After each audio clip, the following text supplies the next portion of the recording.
Hello, everybody. I'm Melanie. I'm Dropsmith's founder, and this is our first interview for the people who contributed to Dropsmith. And I wanted to start with my personal hero, Rhiannon. And I am so honored to have her here. I met her at Botanica 2012, and it literally changed my life. After that, I attended some of her many wonderful classes, and I got to meet her and her work, and it's incredible. There's just so much to say, so maybe it's best that you say something about yourself, Rhiannon, for the few that don't know you. Hi, Melanie. Thank you for the invitation to chat with you today. What to say, and thank you for your kind words. I'm very touched and very honoured. Basically, I'm an aromatherapist. I have 30 years experience. I do various things, but one of the most important things I think that I do is I help to communicate about the benefits of clinical aromatherapy. So in that way, I work as a therapist, but I'm also an educator, especially in the clinical aromatherapy world. And I'm editor of the journal, International Journal of Clinical Aromatherapy, where we publish evidence-based articles about the use of essential oils in clinical settings and in clinical ways. And I am the host and organizer of the Botanica Conference Series. So that's basically me in a nutshell. Professionally, personally, I live in the mountains of Provence, so surrounded by beautiful nature, dogs, cats, chickens, and my gorgeous husband, of course. Turtles as well. Don't forget them. You do much more. You're being modest.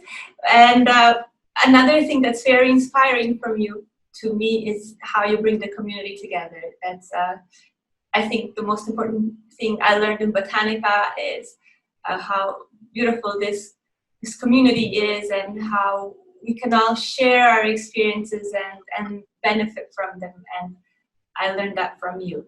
So thank you. So the reason, one of the reasons I invited you for this interview is because I want to interview everybody who contributed to Dropsmith as an author or editor. So we are using and quoting your wonderful, amazing journal, the International Journal of Clinical Aromatherapy. So do you want to say how that got started? What inspired you to do that? Yes, certainly. The journal began in 2004, and the goal really was to have a practitioner-orientated publication where people could take research and distill it down in pragmatic ways, how they could apply an evidence base to their work. At that point in 2004, there weren't journals like this, and we really just focused on the clinical setting.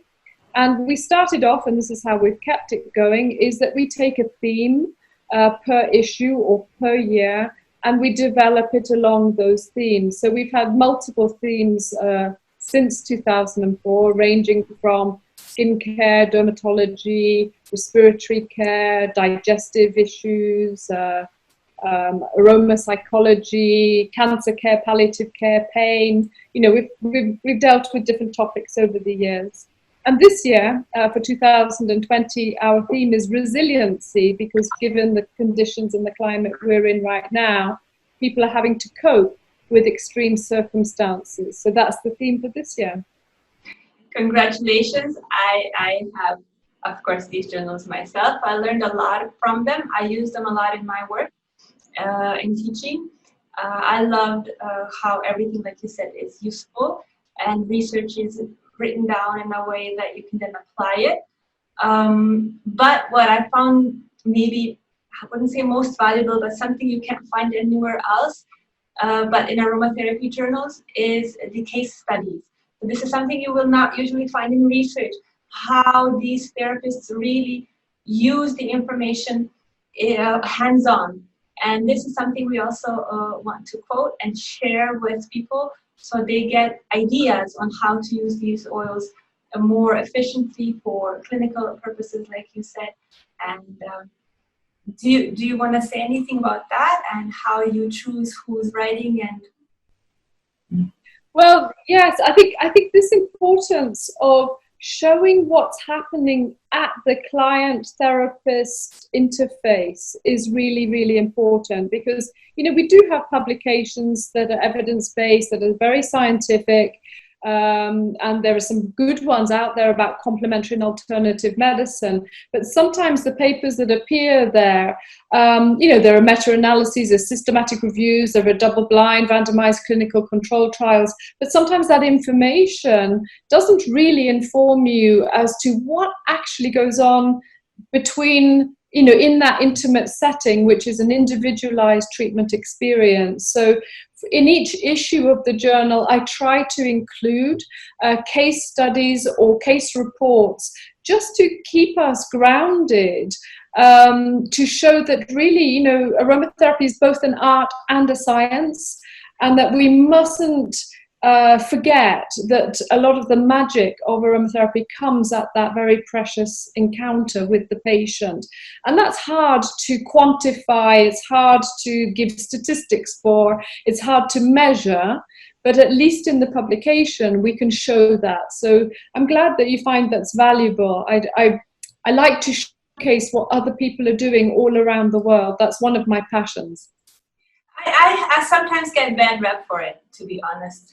But I do think it's very valuable, and people don't recognize it as much as they should, because we do have this scientific research, but a lot of times we don't know how to use it, or it's done on rats or whatever.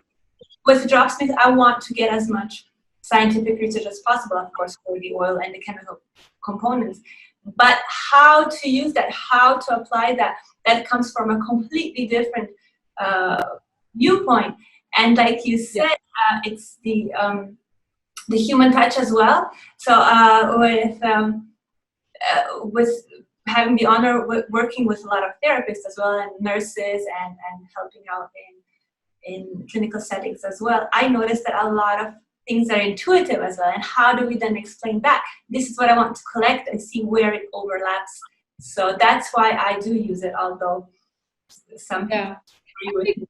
I think you've raised an important point, because a lot of great practitioners are not researchers. Yes. And many researchers are not practitioners. So we have to find a way for both the research and the practical applications to meet. And I do believe that the way to do that is you can go from the bottom up, so that we train practitioners to become more experienced in research methodology and how to introduce more rigor into their work and how to measure and report. So that's from the bottom up. I think it's really important. But also researchers that are up there in their high establishments, looking down on us poor little therapists with a bit of disdain, they also, I think, need sometimes to know how research is translated into practice. The two have to come together. They do. And that's, go on. Yeah, that's what I try to do with the journal, is that we have evidence-based articles, we have really robust information, and at the same time, we show the simple, pragmatic differences that can be made at the bedside. Yes, that way, that's also what I'm trying to find, these meeting points, not only with the practitioners and the science, but also the distillers. There's so many different fields that we all depend on each other. And today, with this digital era, I think it's the time to do it. And also with the research, I noticed, for garlic, for example, there's tons of research on garlic essential oil. What are we going to do with that, Or it's not chemotyped a lot of time, and then we can't use that information. So maybe if we put it together like you're doing with the journal, then we'll inspire each other to come that way. Great. So, I was wondering if you can share how you got into aromatherapy. What inspired you to enter this endless world of questions? I'll give you the Reader's Digest version, and I promise I'll be quick.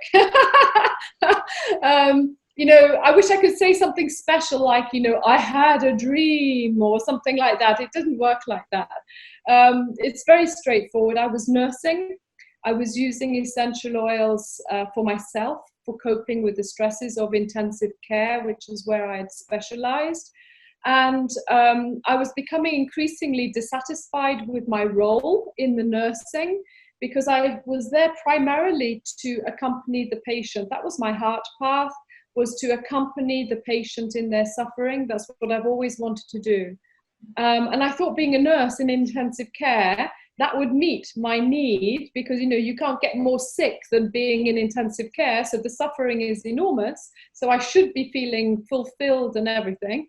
But actually I wasn't. And I was questioning why I wasn't on my heart path. And basically I realized that the patient, underneath all the tubing, the machinery, the medication, the politics, the paperwork, all of that, the patient was still suffering. And I wasn't able to touch them in a deep way or accompany them truly as I was hoping for. So that's why I changed direction. I'd already been using oils myself. And so I went into full-time education in aromatherapy. That was back, I finished in 1989. At that time, the training in aromatherapy was really quite rudimentary, I have to say. And then over the years, I've developed further. Of course, I've taken other courses. But basically, that was it. You know, I switched career completely. I didn't have like a aha moment. I didn't have a dream or a vision. I just did it, basically, and I've never looked back. It kind of takes you over, sucks you in, and you can't go back, right? Completely. I know.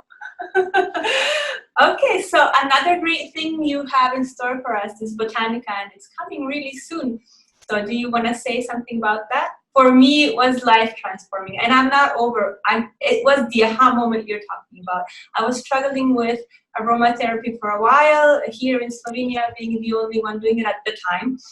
And then when I came to Botanica, I literally cried because I felt so touched that we're all in the same boat, and there's so many wonderful people I could connect to that can support me. It meant a lot to me. It still does. Oh, thank you, Melanie. And I'm very honored that you're joining us this year as a masterclass facilitator along with Joy Bowles. I'm very excited for your presentation. And you gave a wonderful lecture last time at Botanica 2018. So it's nice to have you back in that community, as it were. Botanica, just briefly, is really a dream of mine that, as you know, started in 2012. It's grown over the years, and basically what it is, it's a gathering.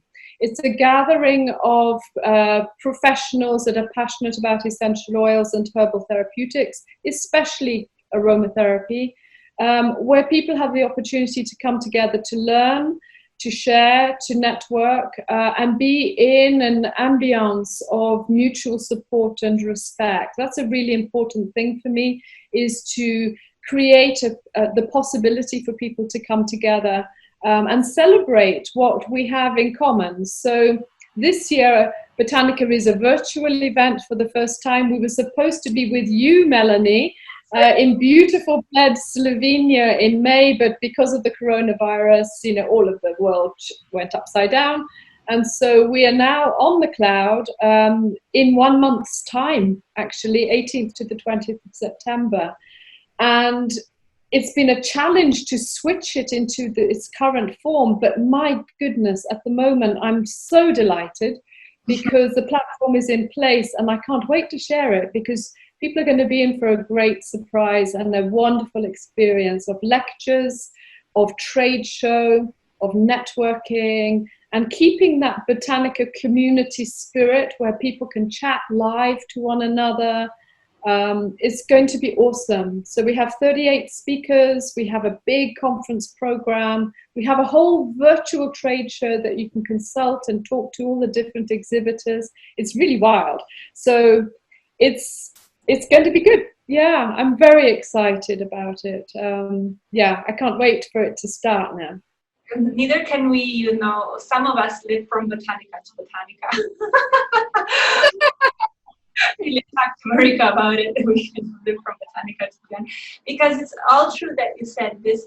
You succeeded completely in connecting us and making us feel welcome, and that we all have our place in this family. And of course the lectures, and you having a theme every time is also wonderful, that we can focus on this and then share this with our students. So definitely unmissable event. And now that it's online, I'm sure there will be much more new surprises and wonderful things. So everybody should join, right? Thank you. Yeah, there are multiple advantages of having it online. Initially, I'm obviously really sad that we can't physically be together, because there is a real magic that happens when people are connecting directly. But there have been some really beneficial fallouts with regards to the virtual platform. People have even more time and even more opportunity to learn and to connect with people. And that's a big part. This connectivity, keeping the world connected, is really a huge part of what my mission is. And for this year so far, and maybe it'll go up even more between now and the event, but we are at 54 different countries represented. Just if you look at Europe alone, which has 27 member countries, in the European Union, we have 23 out of 27 of those countries are coming. It's like wild. I'm always staggered by the sheer international nature of this event. So 54 different countries in total are represented amongst everybody coming, and that just it blows me away. So it really is about community.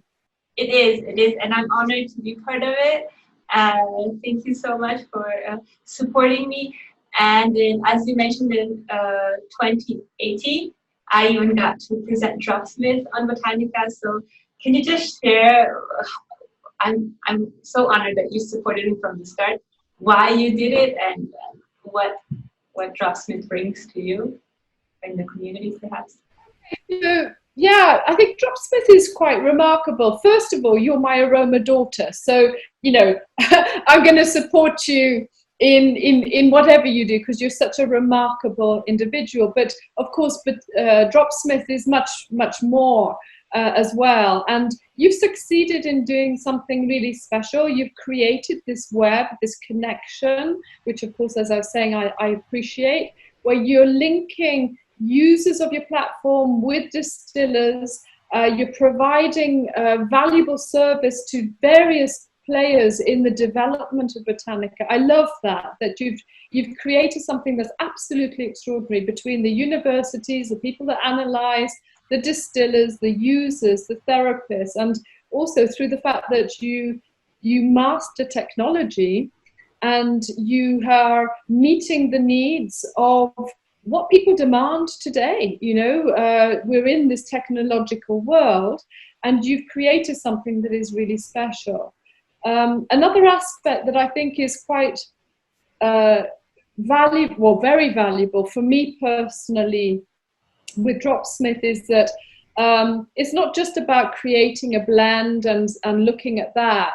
It's also about going deeper, how many layers you have built into the platform. So I love to be able to look at the individual constituents, and then that takes you down all these different layers into the research about the constituents, and the same about the essential oils and the references that you use to back up what you claim as a property, or what you say is a property of that oil or that constituent. So I think that multifaceted nature of Dropsmith is the really strong point of what you've done, and it's beautiful. It's visual, and that's very much you. Your personality shines through the platform itself, the Dropsmith application, and it's I love it. Yeah, very, very useful for practitioners. But you give also this opportunity of connectivity, like you can connect straight to the person who distills that particular essential oil with that particular chemical profile, and that I really appreciate. It's a very generous thing that you do. Thank you so much. So So this is what you would recommend it. I have no other questions, I guess. Well, thank you so much for this interview. It's been an honor to have you and to have you in my life and support Dropsmith as well. And if you have anything else you would like to say to our watchers, now is the time. Just say thank you for listening, and I hope it's been interesting for you. I hope to see you at Botanica, of course. But just keep up the good work and keep your passion alive about the use of essential oils. That's basically it in a nutshell. Thank you, and thank you everybody for watching. I hope you enjoyed it. Bye. Bye.